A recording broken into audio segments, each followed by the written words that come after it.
병원 안내 현수막입니다. 지금 보면 뒤에 이런 현수막들이 추석 때 거리에 걸렸다 그러는데 요 얘기 좀 해볼 거예요. 근데 오늘 정부에서 응급실 상황과 관련해서 브리핑이 지금 있었는데 그 내용부터 먼저 확인해 보겠습니다. 의료진의 헌신과 국민 여러분의 협조로 이번 추석 연휴 응급의료 고비를 넘고 있습니다. 의대 정원과 개혁 과제 내용에 대해 합리적인 대안을 제시해 주시면 정부는 얼마든지 마음을 열고 논의할 준비가 되어 있습니다. 여야 의정협의체에 조속히 참여하여 주실 것을 다시 한번 요청드립니다. 자, 일단 뭐 정부는 굉장히 걱정을 했지만 그거만큼은 아니다. 뭐 이런 취지 설명을 좀 내놨죠. 그지만 끝까지 좀 잘 지켜보겠다. 뭐 이런 얘기인데 아까 제목이 있었죠. 무슨 응급실 뭐 번호 현수막인데 화면 좀 보겠습니다. 추석 연휴 동안 많은 민주당 의원들이 보통 추석 인사를 하는 현수막을 걸잖아요. 그리고 우리 정당은 뭐 이거 하겠습니다. 때로는 정부에 대한 비판적인 내용 이런 걸 보통 야당 의원들은 거는데 여기 보시면 위에는 지금 국민의힘 쪽 정치인이 내건 건데 밑에 보면은 뭐 이현주, 장경태 있는데 추석 연휴 기간 진료 가능한 병원 안내합니다. 그래서 막 이름하고 번호를 적어놨어요. 이용 가능한 병원의 전화번호, 영업일, 진료 과목 등등등등. 밑에도 있죠. 추석 연휴 기간 가능한 의원 안내합니다. 그러면 번호를 많이 적어놨어요. 자, 이거에 대해서 뭐 아이디어를 처음에 제공한 게 이제 허영 의원이라 그러죠. 진료 가능 현수막 동네에 내걸었는데 굉장히 좋아하더라. 그리고 위원단체 대화방에도 홍보했다.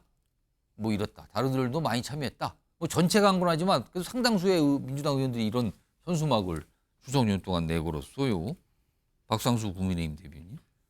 이게 아무리 봐도 정부에 대한 비판 의도를 다분히 담아있는 현수막 같긴 해요. 저런 걸 야당 의원이 딱 내걸었으니까 이거 어떻게 보셨습니까? 근데 저 선거 때 저 많이 느꼈던 건데 제가 이제 뭔가 약간 좀 참신한 공약을 탁 걸면 예. 민주당 후보가 뭐 대대적으로 막 그 공약을 똑같이 해가지고 저보다 원래 현역이니까 좀 더 플랜카드의 힘이 더 세거든요.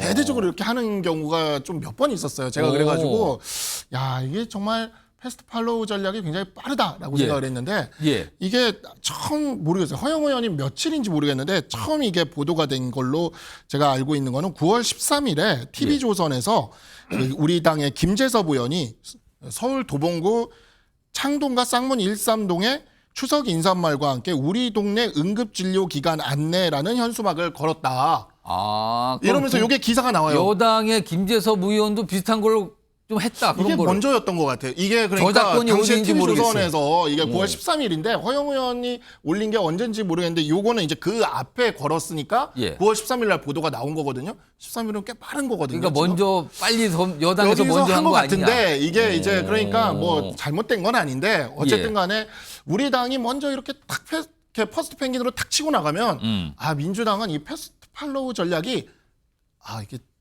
빠르다. 합니다. 그래서 순식간에 본인이 이제 원조 같은 느낌을 탁 만들어 버리는 좀 그런 느낌이 좀 있는 것 같다라는 생각이 제가 왜냐하면 요 기사를 보고 재섭이한테 야 이거 기발하다라고 얘기하면서 근데 우리 지역구는 이미 그 주문이 들어갔는데 이거 우리 지역구도 하고 싶었는데 못 하게 됐네 하면서 앞으로 이런 거 있으면 좀 일찍 나한테 좀 얘기 좀 해달라. 그러고 나서 이제 조금 있으니까 이제 민주당 쪽 이 플랜카드가 쫙 깔리더라고요. 그래서 우리가 먼저인 것 같지 않나. 박상수 대변인 이렇게 저작권 주장을 하셨어요 지금요. 뭐 이건 확인해봐야 되지만 강성필 부위원장 아무래도 정부 쪽을 겨냥을 한 겁니까 민주당 의원분들은? 저희 민주당이 이렇게 유연한 정당으로 바뀌었다는 반증인 겁니다. 아 유연한 그게 무슨 뜻입니까? 그러니까 뭐 전화번호라든가 응급실 그 필수 정보를 누가 먼저 했느냐도 물론 중요하겠지만 저작권 주장을 했습니다만 저작권을 주장하시는데 아니 뭐 누가 먼저 했으면 어떻습니까? 국민을 위해서 먼저 이렇게 상대방이지만 좋은 아이디어가 있으면 또 받아들일 수 있는 이 수용할 수 있는 유연함이 저는 중요하다고 생각을 하고요. 그다음에 이제 저희 민주당 같은 경우는 왜 지금 뭐 소극적이냐 이런 말도 있습니다. 사실은 여야 의정 협의체 지금 보이는 거는 여당에서는 적극적으로 하자 하고 있고 정부에서는 약간 조건이 좀 이상 안 맞는데 약간 이런 입장인데 민주당에서는 딱히 목소리가 없는 거 아니냐는 지적이 분명히 있어요 지금. 저희도 지금 인내심의 한계치가 오고 있습니다.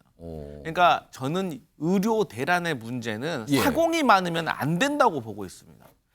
지금의 상황을 해결할 수 있는 사람은 윤석열 대통령 한 분입니다. 예. 이 한 분만 마음을 고쳐 먹으면 모두가 행복해질 수가 있다고 저희는 판단하고 있습니다. 오. 그러니까 여야의 정에서 여야는 중재자입니다. 예. 그리고 의정이 당사자입니다. 예. 그러면 2025 우리가 이 전주에도 말씀을 드렸지만 이미 답은 나와 있습니다. 어쨌든 테이블에 모두가 앉아야지 해결책이 생기는 건데 예. 지금 정부에서는 불과 며칠 전에 또 의료계의 그 블랙리스트라든가 커뮤니티에서 또 안 좋은 어떤 의사들에 대한 구설수가 예. 오르자 국민들의 여론이 좀 싸늘해짐을 느꼈는지 또 태도가 바뀌어가는 것 같아요. 오만하게. 예. 그래서 저는 저희 민주당도 여기서 할 말 많지만 대통령에 대해서 하고 싶은 말 많지만 또 저희가 말을 하면 한동훈 대표하고 윤석열 대통령하고 이간질한다는 또 그렇게 공격할 거거든요. 그래서 참고 있는 겁니까? 그럼 참고 있는 거라는 걸 분명히 알아주시고 예. 지금 상황을 해결하실 분은 윤석열 대통령께서 조금만 마음을 그러니까 지금 진다고 해서 나중에 진다고 뭐 계속 진 게 아닙니다. 결과적으로는 이기는 사람이 될 수도 있는 거고 지금 이겼다고 해서 나중에 또 보면 예. 패자가 될 수도 있다는 점을 좀 유념하셨으면 좋겠다. 그래서 민주당이 의사단체를 조금 설득하고 접촉할 수도 있는 거 아닙니까? 저희가 안 하겠습니까? 오. 하지만 예. 결국에는 이분들도 정해져 있는 거예요. 2025년 전면 백지화의 예. 가능성을 열어놔야 되는 겁니다. 아. 근데 저희가 행정권이 있는 게 아니잖아요. 예. 그래서 저희는 이미 한동훈 대표와의 이미 얼마 전부터 2026년은 저희가 전면 백지화하자. 근데 예. 전공이라든가 의사단체에서 이것도 안 된다고 하니까 그러면 2025년도 가능성을 열어놓고 우리가 얘기를 하자. 예. 또 장관, 차관, 경지를 저희가 주장하고 있지 않습니까? 그래서 저희도 할 것 다 하고 있는데 대통령께서 좀 마음을 고쳐 먹으셔야 된다 이런 말씀 드리겠습니다. 이런 상황에서 이제 민주당 의원분들이 많이 추석 연휴 동안 내거는 현수막, 그러니까 진료 가능한 병원 의원 전화번호와 이름이 적혀 있는 현수막, 이게 좀 눈길을 잡았습니다. 이런 상황에서 어제 한동훈 대표가 최근 이런 의료 대란 뭐 관련돼서 좀 얘기를 좀 합니다. 들어보시죠. 처럼 예. 많은 국민들께서 불안해하고 계시는 건 분명하잖아요. 그러면 이미 상황은 벌어진 겁니다. 말씀하시는 붕괴 같은 상황? 그건 감수할 수 있는 위험이 아니거든요. 지금은 해결을 해야 되는 시점이고 노력해보고 있습니다. 좀 빠져 있으라고 조언해 분들이 많았는데요. 예. 정치적 유불리를 서로 간에 누구든 따질 문제는 아닌 것 같아요. 자, 그리고 한동훈 대표 오늘도 관련해서 입장을 좀 냅니다. 글로 올렸어요. 추석 연휴 동안 의료계 인사들 개별적으로 만나 여야 의정협의체에 참여해달라는 말씀을 드리고 있다. 그러면서도 이 얘기를 해요. 대화 말고는 해결책이 없습니다. 정부 그리고 야당도 더 유연한 입장으로, 특히 여기 정부 얘기예요. 정부가 더 유연한 입장으로 나서 주실 것을 요청드립니다. 이거는 내년도 입시와 관련된 걸로 보이죠, 지금요. 정부가 뭔가 좀 입장을 좀 유연하게 좀 내주세요라는 건데, 김철원 교수님, 정부의 결단을 촉구하는 것 같기도 하고 약간 압박을 하는 것 같기도 하고 그러네요. 어떻게 봐야 저는 뭐 됩니까? 한동훈 대표의 어떤 충정은 이해를 하겠거든요. 예. 의료 파행이 계속적으로 장기화되고 있고 국민들도 불안해하고 이제 불만이 커지고 있는 상황이기 때문에 나름대로 아이디어를 내는 건 좋은데 저는 조금 여당의 대표로서 조금 아쉬운 부분은 예. 이번 추석 연휴 기간 동안에 응급실 대란이 일어날 거라고 제일 먼저 제기하신 분이 한동훈 대표거든요. 그걸 통해서 이 정부의 의료개혁을 맨 처음 흔들기 시작한 분이 바로 우리 국민의힘의 한동훈 대표거든요. 그렇다면 저는 지금 이번 의료개혁을 추진하는 과정에서 지금 윤석열 정부가 지금 최대 정책 코너에 몰려 있거든요. 왜냐하면 지금 아까 나온 것처럼 이 국민의힘의 어떤 이 윤석열 정부에 대한 어떤 평가가 20%대로 떨어진 것에 예. 가장 최근에 추가된 변수는 이 의료 파행 하나뿐이거든요. 예. 그렇다면 이렇게 정책 코너에 몰려 있다면 이럴 때일수록 집권당의 대표가 딱 중심을 잡고 의사 편이나 아니면 정부의 편을 어디 편에 딱 들지 않고 나름대로 정부의 의료개혁을 국민들에게 설명하고 홍보하고 나름대로 방법을 찾아가야 되는데 지금 한동훈 대표의 입장은 의료계를 지금 대변하는 대변 역할을 하고 있거든요. 지금 저렇기 때문에 자꾸 저런 잘못된 신호대를 주고 2025년도 의사 이 부분에서 전면 백자될 수 있다는 그런 잘못된 시그널을 계속 주니까 의사단체들이 지금 의정협의체에 들어오지 않게 되는 거고 계속적으로 저렇게 약간 몽위를 부리는 그런 상황이 계속 길어지고 있는 거거든요. 예. 그래서 저는 한동훈 대표가 어설프게 자꾸 저렇게 의료 이 개혁에 대한 이 문제에 대해서 끼어들 게 아니라 정확하게 지금 정부의 방침이 뭔지 예. 정부의 정책을 어떻게 해야 될 건지에 대한 부분부터 좀 해야 된다. 가뜩이나 지금 윤석열 정부 의료개혁이 아슬아슬하고 지금 위태위태하게 지금 진행되고 있는데 그 과정에서 지금 한동훈 대표가 지금 제대로 역할을 하고 있는지 본인이 조금 되돌아볼 필요가 있다 이렇게는 보입니다. 자, 지금 사실은 그동안 이런 의료 관련된 문제에서 여당 내에서도 죄송합니다. 의견들이 조금 갈린 모습인데 이게 어떻게 되는지 모르겠습니다. 김종욱 수행정관 지금 여야 의정협의체 구성이 아직까지 안 되고 있고 지연되고 있잖아요. 그리고 만약에 이게 구성이 되더라도 딱 결과를 내놓지 못하고 지지부진할 수도 있다는 전망까지 나온 상황에서 한동훈 대표 입장에서는 굉장한 위협 또는 모험 아닙니까? 이 상황 자체가 지금. 저는 잘못하면 치명상이 될 거라고 생각해요. 이게 왜냐하면 용산 분위기가 어떤 거냐면 도와주지는 못할 망정 계속 긁어부스럼만 일으키느냐 이렇게 얘기를 하는 게 전체적인 분위기 같아요. 핵심 배경이 뭐냐면 전제 조건 없는 여야 의정 협의체 이렇게 얘기를 해버리니까 예.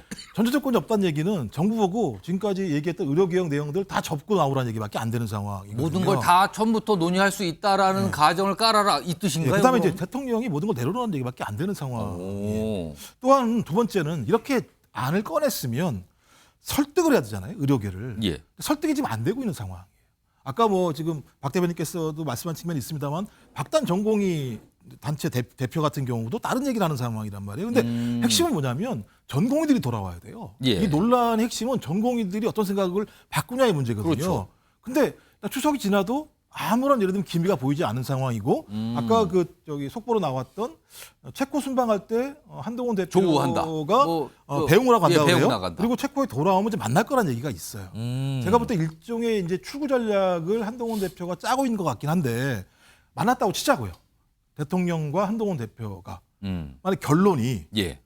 소위 대통령의 입장과 유사해진다면 어. 한동훈 대표는 아무것도 하지 않은 거지 않습니까? 아. 그러면 윤석열 대통령이 만약에 전제 조건 없다라고 하는 얘기는 2025년 정원에 대해서도 우리가 얘기했던 정원안과 무관하게 대화할 수 있다는 얘기를 해야 되는 거잖아요. 예. 그럼 대통령이 지금까지 국민에게 한 얘기, 아. 개혁 의제가 무너져 버리거든요.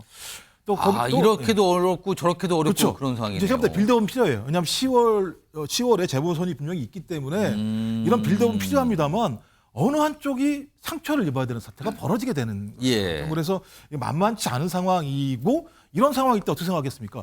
대통령이 상처를 받아야겠습니까? 당대표가 상처를 받아야겠습니까? 이런 논란으로 갈 수 있거든요. 저는 그래서 참 풀기 어려운 지금 난제에 들어갔다 이 생각이 들어요. 한동훈 대표가 지금 큰 난제를 끌고 가고 있는데 이게 제대로 되면 엄청난 성과지만 만약에 이게 뭔가 문제가 발생한다면 정치적인 치명상이 되는 거 아니냐 이런 얘기들을 나오고 있는 거예요.